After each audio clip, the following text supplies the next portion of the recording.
Akwaba. That means welcome in Ghana.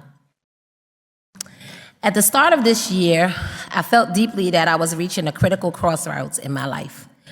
I'm really trying to push through this. Something was still missing, and I knew I could no longer hide this feeling from myself despite my ability to mask it externally. I was tired.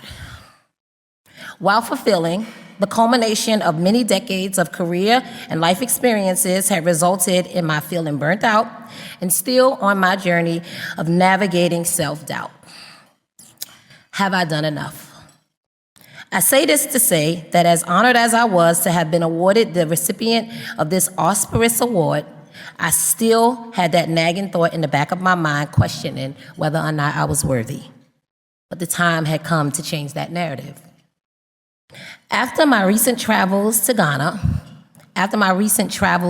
Africa, Ghana to be exact, I can honestly say that I've never felt more seen in my entire life.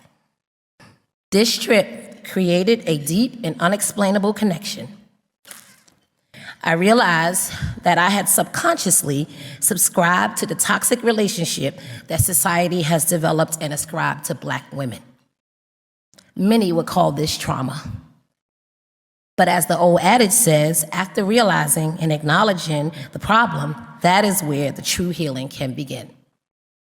Because I was able to name that root cause of this pain, I was able to access healing, not in a traditional way, clinical sense, but from an ancestral level. I had finally cracked the code. Winning this award and coupling it with a month-long sabbatical was a revolutionary and peaceful act because I chose myself for the first time. I saw myself and deemed myself worthy of every good and wonderful thing in this world. Quote from the amazing Resmaa Menakem: "Rest breaks are the conditioning of seeking validation outside of yourself. It is the fuel for our resistance." I'd like to extend a heartfelt thank you to the YW for continuing the legacy of Pat Asch, which allows women to begin to see themselves more clearly.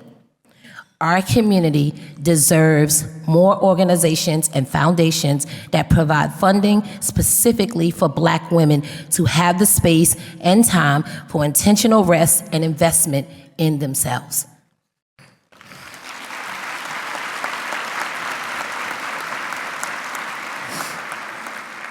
I know that there are many women who are weary because of the burden of racism and other systemic wrongs in workspaces and in every facet of life.